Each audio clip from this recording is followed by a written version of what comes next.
مساجد اور مدارس کو گرا دیا گیا اور گوداموں میں اس کو تبدیل کر دیا گیا۔ نماز پڑھنا، قرآن پڑھنا، حتیٰ کہ اللہ کا نام لینا بھی سنگین جرم بنا ہوتا ہے۔ تو یہ کیا ہوا، پہلا جو وار تھا وہ البانیہ کی اسلامی شناخت پر کیا گیا۔ یہاں پر روس کا اثر و رسوخ کافی زیادہ تھا اور کمیونزم بسم اللہ الرحمن الرحیم۔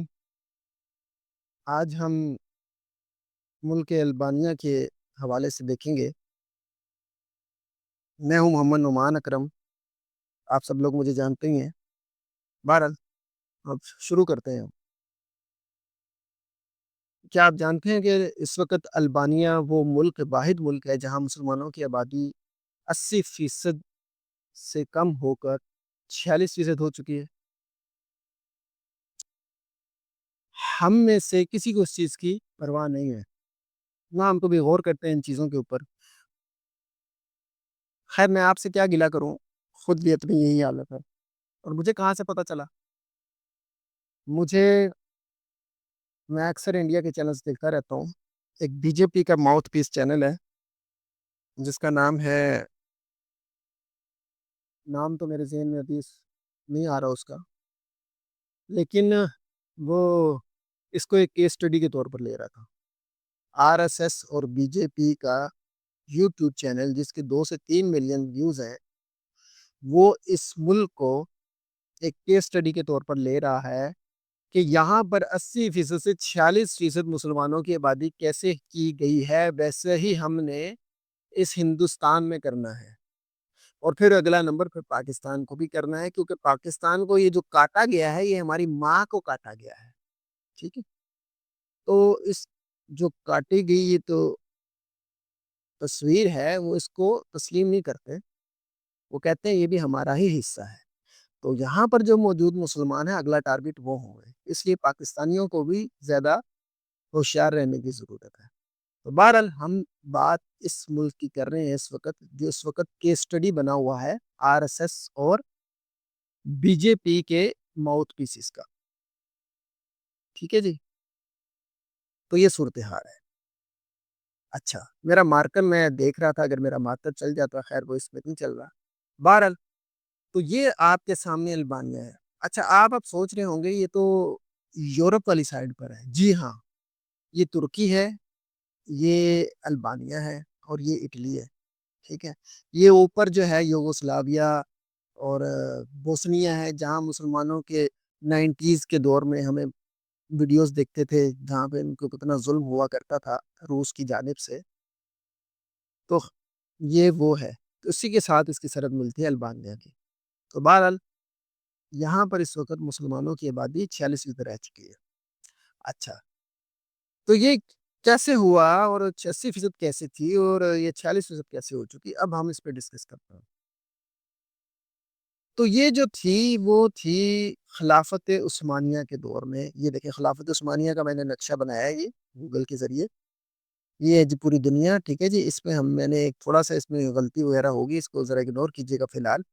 تو یہ ہے خلافت عثمانیہ کا نقشہ، جس میں ترکی بھی آ رہا ہے، مصر بھی آ رہا ہے، باقی ممالک بھی آ رہے ہیں اور مشرقی یورپ کا بھی کافی حصہ، یہ سارا رومانیہ وغیرہ یہ سارا جو ہے خلافت عثمانیہ کا حصہ تھا۔ بہرحال تو یہ البانیہ یہاں پر تھا اس وقت۔ تو البانیہ میں 80% مسلمانوں کی تعداد تھی خلافت عثمانیہ کے دور میں۔ جیسے ہی خلافت عثمانیہ کا شرازہ بکھرتا ہے تو کیا ہوتا ہے کہ جیو پولیٹیکل تبدیلیاں آتی ہیں۔ خلافت کا جیسے سورج غروب ہوتا ہے تو سب سے پہلا جو وار تھا وہ البانیہ کی اسلامی شناخت پر کیا گیا۔ یہاں پر روس کا اثر و رسوخ کافی زیادہ تھا اور کمیونزم کے ذریعے یہاں پر آئینی پنجہ کسا گیا اور مذہب پر پابندی لگا دی گئی۔ روس نے اپنا ڈکٹیٹر یہاں پر بٹھایا، انور ہوزارکی جس کا نام تھا، اس نے ڈکٹیٹرشپ کے ذریعے، معامریت کے ذریعے مذہب کو، اسلام کو کچلنے کا فیصلہ کیا۔ 1967 میں اس نے البانیہ کو دنیا کی پہلی ایتھیسٹ ریاست بنایا۔ مساجد اور مدارس کو گرا دیا گیا اور گوداموں میں اس کو تبدیل کر دیا گیا۔ نماز پڑھنا، قرآن پڑھنا، حتیٰ کہ اللہ کا نام لینا بھی سنگین جرم بنا دیا گیا۔ تو یہ کیا ہوا، یہ صرف عقیدے پر حملہ نہیں تھا بلکہ ایک قوم کی روح کو کچلنے کی منظم کوشش تھی۔ اچھا، یہ منظم کوشش کیسے کی جاتی ہے؟ یہ ریاست کے ذریعے ہوتی ہے ہمیشہ۔ ٹھیک ہے، یہ دیکھیں نا، ابھی آمریت کے ذریعے کیا انہوں نے کیا، آپ کے سامنے نظر آ گیا۔ آمریت کے ذریعے انور نے کیا کیا نام سے لگ رہا ہے مسلمان تھا، لیکن اس نے کیا کیا، ریاست کو ایتھیسٹ بنا دیا، مساجد کو گرا دیا گیا، مدارس کو گرا دیا گیا، گوداموں میں بدل دیا، اور قرآن پڑھنا، نماز پڑھنا، اللہ کا نام لینا بھی سنگین جرم بنا دیا۔ اب جیسے ہی یہ کام ہوا تو جو اگلا کام اس نے کیا کیا، نظریاتی جنگ بھی ساتھ ساتھ مسلط کی۔ دیکھیں ایک پراپر چینل ہے، پورا کا پورا ایک سسٹم ہے جس کے تھرو یہ ہوتا ہے۔ تو کیمرش حکومت نے صرف عبادت گاہیں نہیں بند کی، بلکہ انہوں نے ایجوکیشن سسٹم بھی بدل دیا مکمل طور پہ، اور نئی نسلوں کے ذہنوں سے اسلام کو خورشنے کی مکمل کوششیں کی گئی۔ تعلیمی نصاب سے اسلامی تاریخ، جیسے ہمارے ہاں سے نکال دیا نا اسلامی تاریخ، ہمارے ہاں کہاں پڑھایا جا رہا ہے محمد بن قاسم، ہمارے ہاں کہاں پڑھایا جا رہا ہے سلطان محمود غزنوی یا سلطان صلاح الدین ایوبی، ٹھیک ہے؟ محمود بن قاسم کا نام لینا جا کے سندھ پہ، کیا کیا کہیں گے آپ، وہ لٹیرا تھا۔ آپ محمود غزنوی کا نام لینا، کہیں گے لٹیرا تھا۔ تو جیسے ہمارے ہاں اس چیز کو خورشنے کی کوشش کی جاتی ہے، لیکن اللہ کا شکر ہے کہ یہاں کیونکہ مسلمانوں کی اچھی خاصی تعداد ہے اور تھوڑا بہت دین کا تھوڑا لوگوں کے اندر شعور موجود ہے، تو یہ کامیاب نہیں ہوتی، لیکن پھر بھی ایجوکیشن سسٹم آج بھی ان کے قبضے میں ہے۔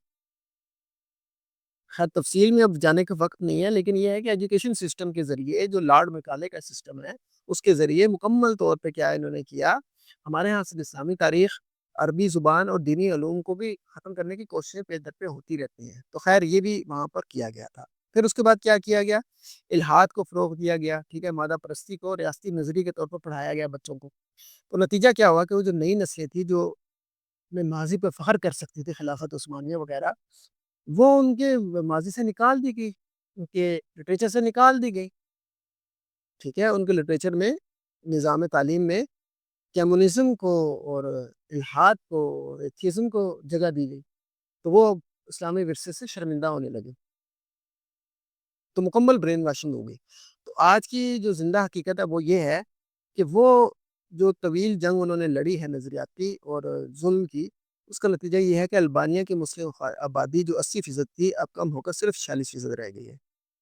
مسلمان بھی تھوڑے بہت 46% بھی رہ گئے ہیں، وہ صرف نام کے مسلمان ہیں، جن میں سے اکثر دین سے عملی طور پر دور ہیں، ٹھیک ہے؟ تو یہ ہے البانیہ، اٹائی جتنا آپ کو ملک نظر آ رہا ہے، ٹھیک ہے، یہ ہے۔ اس کے ساتھ یہ یوگوسلاویا ہے، ساتھ ہی جو ہے بوسنیا ہے، تو اس کے ساتھ اس کی سرحد ملتی تھی۔ تو یہ صورتحال ہے۔ تو اس وقت یہ کیس سٹڈی بنا ہوا ہے بھارت کے آگے، ہندوستان میں بی جے پی اور آر ایس ایس کے لیے۔ تو یہ جو ریاست کے اندر نظام ہوتا ہے نا، جب وہ نظام اسلام کے ہاتھ سے نکل جاتا ہے تو وہاں پھر گارنٹی نہیں رہتی کہ آپ کے اندر آنے والی نسلیں جو ہیں وہ مسلمان بھی رہیں گے کہ نہیں رہیں گے۔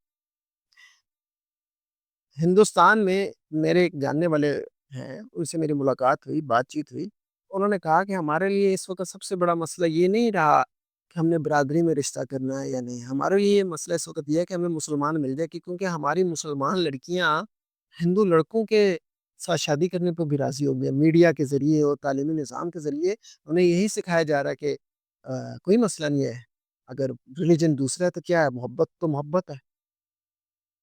تو اس وقت وہاں مسلمانوں کے لیے مسائل اس قسم کے کھڑے ہو چکے ہیں۔ تو نظام ہونا، اسلامی نظام ہونا بہت ضروری ہے۔ جب نظام اسلام کے لحاظ سے نہیں ہوگا، پاکستان کے اندر نہ اسلامی نظام ہے نہ کوئی اور نظام ہے، یہ اس لیے ہمارے ہاں منافقت ہی پروان چڑھ رہی ہے، حکمران بھی منافق، اللہ معاف کرے ہماری عوام بھی منافق۔ تو جب نظام ہے ہاتھ سے نکل جاتا ہے تو کیا ہو جاتا ہے، فکری طور پر بھی آپ بانجھ ہو جاتے ہیں، ٹھیک ہے، نظریاتی طور پر بھی آپ بانجھ ہو جاتے ہیں، اور تعلیمی طور پر ظاہری بات ہے آپ کو مکمل طور پہ